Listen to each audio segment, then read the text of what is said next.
Nah, ini menyerahkan, Amerika secara resmi menyerahkan Afghanistan pada Taliban dan menyatakan akan menarik mundur semua pasukan Amerika. Artinya, ini merupakan isyarat dari kemunculan pasukan pembawa panji hitam, pasukan kedua dari 3 pasukan Imam Mahdi. Ya. Dan mereka inilah yang akan menjadi pengawal pertama Imam Mahdi ketika pembaiatannya pertama. Nah, nanti kalau ada umroh, Bapak Ibu sekalian, melihat ada banyak orang Taliban umroh, hati-hati, jangan-jangan Imam Mahdi sudah ada.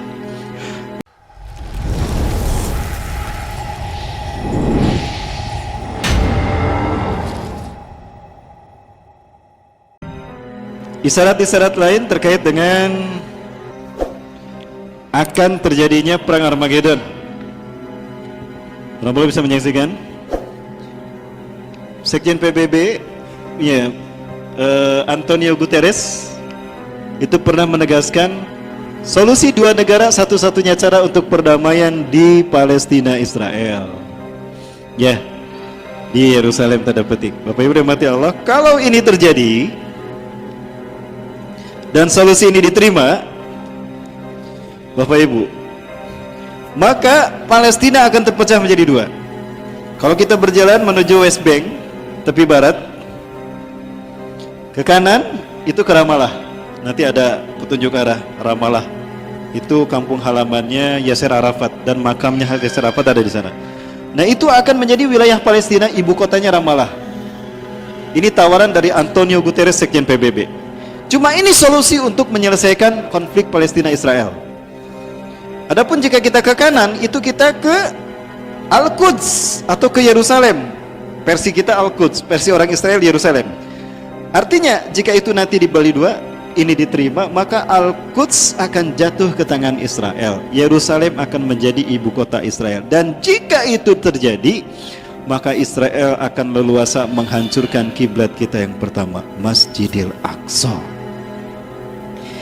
Ini akan memicu marahnya umat Islam. Di saat itulah Allah akan memberikan hukuman kepada Israel. Ketika perang melawan Persia, Iran, ini berarti kita perang melawan Rusia, karena Rusia dia membantu Persia, Iran, dan juga perang melawan Israel. Dan Dr. Bassam Nahjar menyebutkan Israel akan hancur 2022 berdasarkan beberapa asumsi. Ya, jika Israel hancur berarti Persia dan Rusia pun kemungkinan besar hancur. Nah, ini perang Armageddon. Tidak terbayang bagaimana nuklir berseliweran. Nah, tapi ini baru pertama. Kenapa? Karena setelah itu akan perang lagi. Nah, ketika perang melawan ini, Amerika punya dendam kesumat pada Rusia, kan? Dan Amerika pun sebetulnya sudah capek menjadi budaknya Israel. Maka Amerika bersekutu dengan umat Islam Arab, ya, Bapak Ibu, dengan umat Islam Arab. Tapi sebelumnya coba Bapak Ibu coba lihat pertemuan utusan Amerika Serikat dengan petinggi Taliban. Nah, ini yang pernah datang ke Indonesia, yang pernah makan-makan bersama Pak Yusuf Kalla dan Pak Anies Baswedan, ya. Nah, ini menyerahkan, Amerika secara resmi menyerahkan Afghanistan pada Taliban dan menyatakan akan menarik mundur semua pasukan Amerika. Artinya, ini merupakan isyarat dari kemunculan pasukan pembawa panji hitam, pasukan kedua dari 3 pasukan Imam Mahdi. Ya. Dan mereka inilah yang akan menjadi pengawal pertama Imam Mahdi ketika pembaiatannya pertama. Nah, nanti kalau ada umroh, Bapak Ibu sekalian, melihat ada banyak orang Taliban umroh, hati-hati, jangan-jangan Imam Mahdi sudah ada. Baik. Dan ini merupakan sebuah fakta yang dilupakan, bahwa ternyata Palestina pun sudah lama menyerukan untuk ganti presiden. Ya, Mahmud Abbas ini sudah tidak lagi dipercaya oleh kaum muslimin Palestina. Nah, ini apakah akan memicu terjadinya konflik di wilayah West Bank Palestina? Hal ini akan menguatkan posisi Hamas di Gaza Strip, di jalur Gaza, yang ada kemungkinan nanti Palestina akan jatuh kepada kaum muslimin, dan ini akan memicu perang Palestina Israel dalam skala yang lebih besar. Ya, wallahu a'lam bishawab. Kemudian Lupakah kita kalau Rasulullah juga pernah menyebutkan di sela-sela perang ini, sebelum kita memerangi Rom, itu ada perang melawan Hindi. Di antara tanda akhir zaman adalah kita umat Islam akan berperang melawan Hindi. Dan ternyata kita lihat sekarang Pakistan dan India mulai berperang. Dan bagaimana kezaliman kaum Hindu India membantai kaum muslimin di Kashmir. Ya, seperti apa yang terjadi di Rohingya. Pesawat-pesawat tempur India ataupun dari Pakistan saling balas-membalas untuk melakukan upaya penghancuran. Pakistan pun sudah jelas menegaskan bahwa Kashmir tidak akan pernah dilepaskan dari Pakistan. Kashmir adalah bagian dari Pakistan. Ini pinter Inggris ketika membagi dua India, wilayah Muslim menjadi Pakistan, diserahkan kepada Ziaul Haq, dan yang India diserahkan kepada Sri Pandit Jawaharlal Nehru. Itu Inggris yang menengahinya. Ya, tapi Kashmir dijadikan buffer.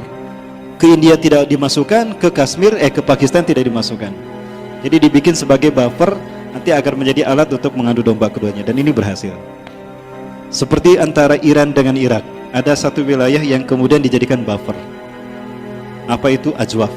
Dan itu sebetulnya Muslim. Sekarang lihat bagaimana nasib kaum muslimin di Ajwaf, dibantai Pak, karena mereka Muslim. Siapa yang membantainya? Iran. Nauzubillah. Maksudnya orang-orang Syiah. Setiap hari pasti aja ada yang digantung karena mereka tidak mau masuk Syiah. Ini jahatnya Syiah di Ajwaf. Silakan buka di Google Ajwaf. Daerah kalau tidak salah namanya Ajwaf. Nah, kemudian ada sakit hati dari kaum muslimin ketika Raja Muhammad bin Salman MBS ini berkunjung ke mana? Ke Cina.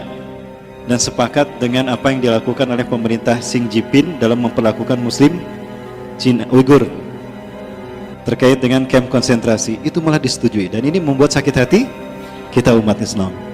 Nah, ini yang saya maksudkan. Raja Salman ingin dunia lawan Iran bersama-sama. Ya. Kemudian Raja Salman menyerukan pada negara-negara Arab untuk bergabung bersama Arab Saudi membantu menyerang Iran. Disambut oleh Amerika Serikat. Amerika Serikat menyatakan akan membantu Arab Saudi untuk membantu perang melawan Iran, dan meminta agar NATO pun bergabung bersama Arab memerangi Persia Iran. Subhanallah. Rasulullah mengatakan kalian akan bergabung dengan Bani Rum. Ya.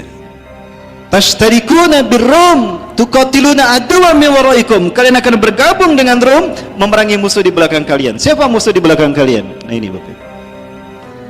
Wa takhuduna hilman taman ma'hum, dan kalian akan mengambil perjanjian yang sempurna dengan Barat untuk bersama-sama memerangi mereka.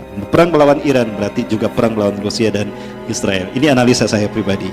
Mungkin berbeda, silakan Bapak Ibu. Nah, perang melawan Iran, Persia dan Israel ini memberikan sisa ghanimah yang banyak, luar biasa. Nah, sementara ghanimah itu hanya diberikan pada orang yang beriman, pasukan yang beriman.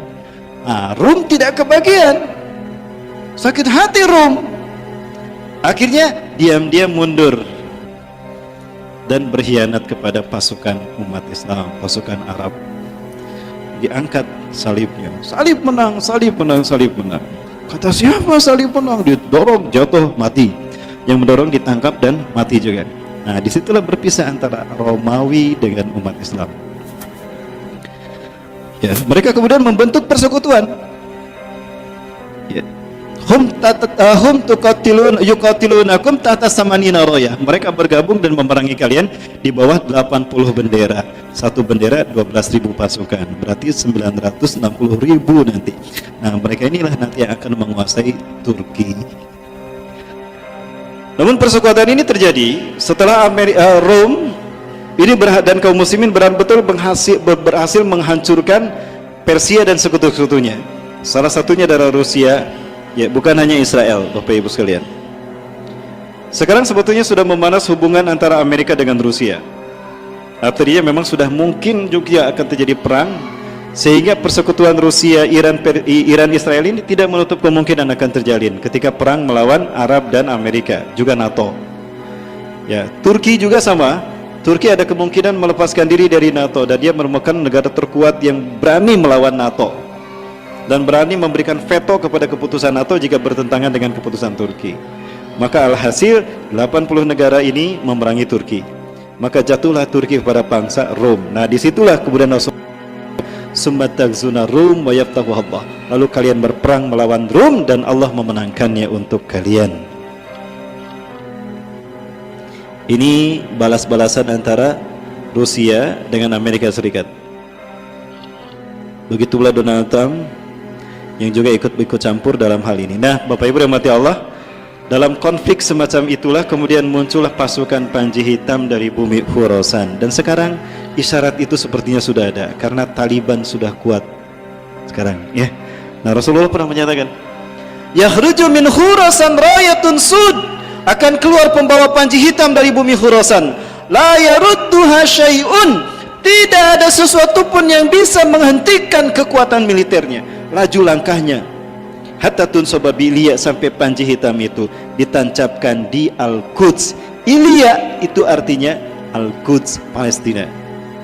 Rasulullah mengatakan pada Abdullah bin Hawalah Al-Azdi setelah perang melawan Bani Mustalik, "Hei Abdullah, ya Ibn Hawalah, jika engkau melihat Panji Hitam berkibar di bumi Al-Quds atau di pelatarannya, maka yakinilah kiamat lebih dekat kepadamu ketimbang kepala dan pundakmu." Jadi jika nanti Panji Hitam sudah berkibar di Palestina, Masya Allah, itu kiamat hanya tinggal menghitung. Tidak lama lagi insya Allah, dimulai dari 2019.